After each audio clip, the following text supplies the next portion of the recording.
So the purpose of this video is to help you as an individual stand in your own legal strength against an event happening to you from the outside that you don't believe in.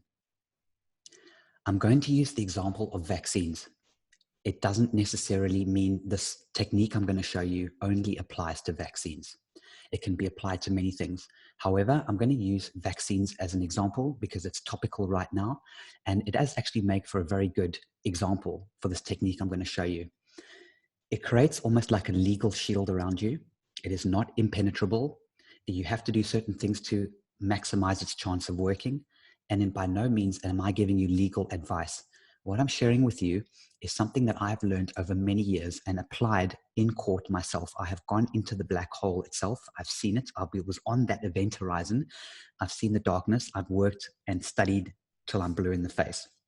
What I'm going to try and give you now is the simplest, easiest, most effective way of being able to not allow something you don't want to happen to you or your family happen to you. Now, a lot of people look at me and say, well, Scott, why are you helping people not get vaccines? It's better, it's best for all of us. And if not everybody gets the vaccines, it's not going to work. One simple reason: you have the right to choose your own health. You have that right. And when a government or when a health organization is unable to convince a majority of the population or enough of the population that it is good enough and safe enough to be voluntarily given and voluntarily be taken, if you as a government or a health organization have not met that criteria of convincing the public that it's safe, that is your problem. Don't now go and convince governments to make this mandatory across everybody. That's why I'm going to share this technique with you today. This technique is going to require work. It's not something you're going to have to do alone. It's not easy to implement, but it is quite simple and it's very, very doable. Now, there are three different components that you need to put together. Again, this is not legal advice. I'm not giving you legal advice. I'm just giving you an example of a strategy that you can use. In my opinion, once again, in my non-legal opinion, everything I'm going to show you now is completely lawful.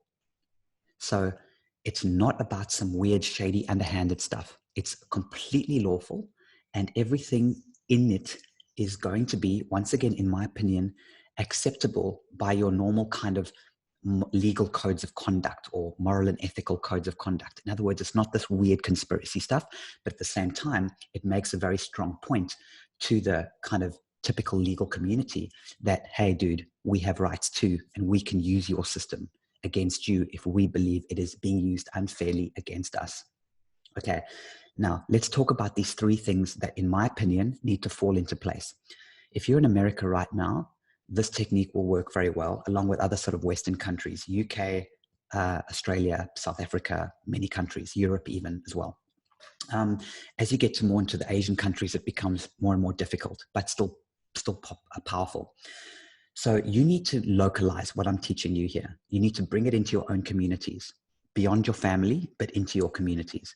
So if you do not want the vaccine to be forced upon you, or worse, if you do not want your child to be taken away, to be forced quarantined by the society that wants to take your child away and quarantine them, then it's going to be a bit of a legal battle. But if you do not put up a battle at all, if you do not put up a fight, you will lose. If you try to just stand up and say no without any reason, without any shield, you will almost certainly lose. Okay, you need to give yourself a legal fighting chance. And one phrase I want you guys to remember in this whole process is the concept of muddying the waters. All right, muddying the waters. The way that you're going to muddy the water is you're going to do it using a legal framework, okay, which is going to be localized for you, plus potentially other things that might apply to you as well. This is just the overall structure. Three things that you need to do. I'm going to start at the top. Number one, register a non-profit organization for your community. And by community, I'm talking maybe minimum of around 20 or 30 people, maybe a maximum of a few hundred people. You can have a non-profit organization for several thousand people, but then it gets political and it gets different. You want to create these little decentralized pockets. Now, why would you need a non-profit organization to help you defend yourself from your rights? The easiest way of explaining it is you need somebody to divert attention. And when I say somebody, I'm not kidding, because it's a legal person. It's a legal entity. If somebody walks into your house and wants to vaccinate you, right? They come into your house and they're going to force you to do it. And if you say no, they can hold you down and do it. You need a legal shield. You need somebody to deflect the argument and say, listen, I don't mean to be rude here, but I need you to talk to this entity because they're defending me in this matter. They are representing me. They are assisting me in this matter. They do not see you as the human being, as anyone who can put up a fight. But when you've created a legal structure, they have to listen to that structure. They have to give it the due diligence and attention that it deserves. Muddy the water. It means it starts to create a less cut and dry approach. They can't just walk in and do what they want. You are now sneakily creating something, and it's not even sneaky, that's the wrong word. It's a legitimate course where you can stand up for your rights and say, I'm sorry, don't talk to me. Here's some documentation, which is actually the third thing I'm going to talk about in a second. But the first thing is you register a non-profit organization, which you're going to become a member of, along with the other 50, 100, 300 people around you. It's good for these nonprofits to be geographically localized. They should be in your communities. They should live relatively close or as close as possible. They should at least be in your own city or your own town or your own district where possible. And I'm going to explain why in a second. So once you've created this nonprofit organization, you now have your own legal monopoly piece that can go to court on your behalf, that can represent not just one person, because no one cares about one person, but 50 or hundreds of people. It gets taken a lot more seriously. That non-profit organization has in it a constitution. Okay, the constitution is a document that explains this and how your beliefs and what the organization stands for. So you see what's happening here. You have a non-profit organization registered like a company gets registered. It's an in-profit, non-profit, non-government, whatever you want to call it. It's an organization like a charity. You've effectively got a charity, and that charity has a constitution. And that constitution mustn't be obvious. You can't say, this is a constitution of people against vaccines. That's not good for society. When you register a charity, it's got to be good for a portion of society, and you have to register it as such. So what you're doing is you're registering a non-profit organization that is something to do with the rights of the healthy, or the rights of the healthy to protect themselves, or people against corruption or incorrect syringes, or you can list a couple of things that are pertinent, that are basically saying, you know what, we actually believe that maybe that in terms of we don't really trust the syringes that are being used, for example, amongst other things. And you can list them. So you create a constitution with a bunch of things, and in that constitution it says, and other similar type of events. Now, when you create this constitution and you write it and you create the nonprofit, and all the people in your community who want to take part become registered members, they now become members of this organization. You now have an entity that can protect you, and it can help you, it can help look after you. And as I said before, you can now deflect.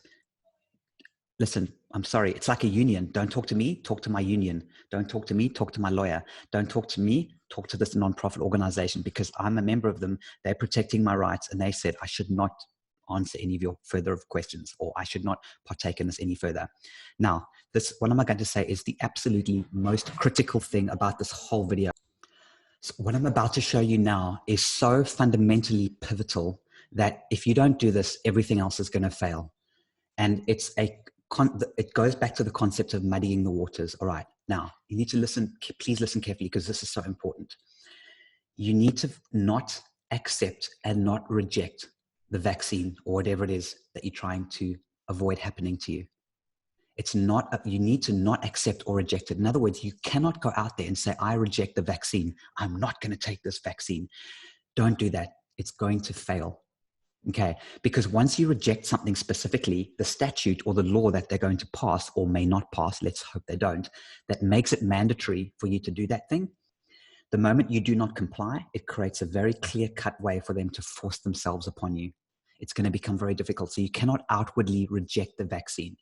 What you do is you just don't accept the vaccine. I know it sounds weird. This is the key. Okay, so how does this work?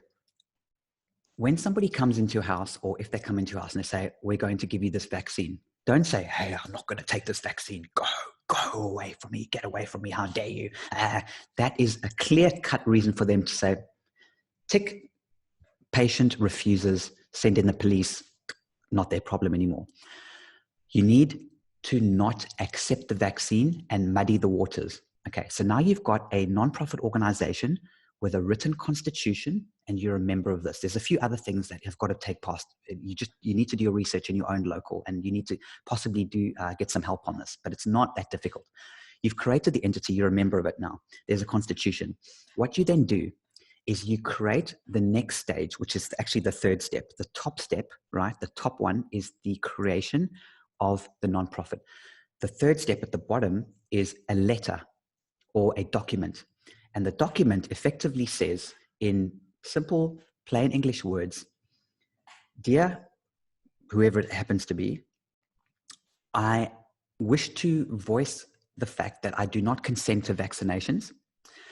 At the same time, I am not rejecting the vaccinations, but I do have some important questions that I feel I need to ask as a citizen concerned about my health and the health of my family. Now, remember what happens in any courtroom. Why do you think people like Jeffrey Epstein and all these rich people always get away with stuff until eventually, some miracle, they eventually get caught, but years and years and years later, but only a small fraction ever get caught? Why is that? Because the top lawyers know how to muddy the waters. They know how to throw a whole bunch of other stuff in there to stop this from happening. You, if you want to use this technique, are going to use that same thing right back at them. You now have a non-profit organization that's been created. Now you have a document, and it can be done in the form of a letter or a document. It doesn't matter. Just saying, I'm not rejecting the vaccine, but I'm not consenting to it until such time as a few of my points have been addressed. And there's going to be a number of different points that you're going to put in there. And those points must not be copy and paste from all the other same non-profit organizations. You can't copy and paste and use the same one. They must be different in different locations, different wording, etc. The reason for that is if it's too centralized and if you use the same thing or the same non-profit or the same letter, the system is just going to learn how to reject that letter. It'll work a few times, but then eventually they're just going to say, okay, if you get this letter, this is what you say. But the letter has to be different each time. And because it's different each time, it means they have to deal with it separately each time. Again, you see what you're doing, guys? You're muddying the waters. This is how powerful this becomes. Now, you've got this documentation. So somebody's going to come into your house. Now, ideally, you should send this letter before they've even come into your house, notifying them that you do not consent until such time as your questions are answered. Listen to what you're doing. If they come into your house and you present them with that documentation, then they're going to look at this. Oh, well, I've got questions. I'll have to go to my boss. That's okay. Don't worry. You go back to your boss, have a chat to them, formulate the answers to my questions, and then let's have a discussion afterwards. By the way, can I just get your name here? Would you mind signing? They will probably refuse to sign. That's fine. But just ask them questions. Be so nice. Make them tea. Have a conversation. They're on the clock. They need to hit their targets. And you're like, oh no, let's have some tea. Let's have some coffee. I have a few questions, about this vaccine. Ma'am, it's mandatory. I understand, but it's not the vaccine. I'm not arguing about the fact it's mandatory. I'm not really sure about how the syringes were transported. What is the brand of syringe that you're using there? Oh, is that, can you confirm that brand of syringe is actually ratified and certified by the World Health Organization? Are you sure? That packaging looks a bit empty. I'm just going to make a note here. Not empty. The packaging looks a bit torn there. Could have a hole in it. I'm just going to make a note here, if it's okay, that the packaging looks a little bit torn, because obviously I'm very concerned about the health of my family. This is what muddying the waters does. But it's got to be legitimate, and you must be friendly and nice and polite and waste their time. That's what they do to you when you go to court. They make you sit in that flipping courtroom. They make you work days, weeks. They charge you a fortune. You're going to play the same trick right back at them.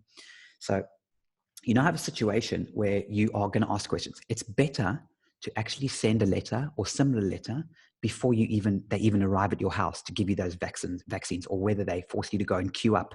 So when they come after you and say, why aren't you getting vaccines? You can say, well, I did send this document, and then I sent another document saying I haven't got a reply yet. Nobody's replied to me yet. So until I get that reply, then I'm afraid I'm going to have to not provide you with the consent to give me this vaccine until that's done.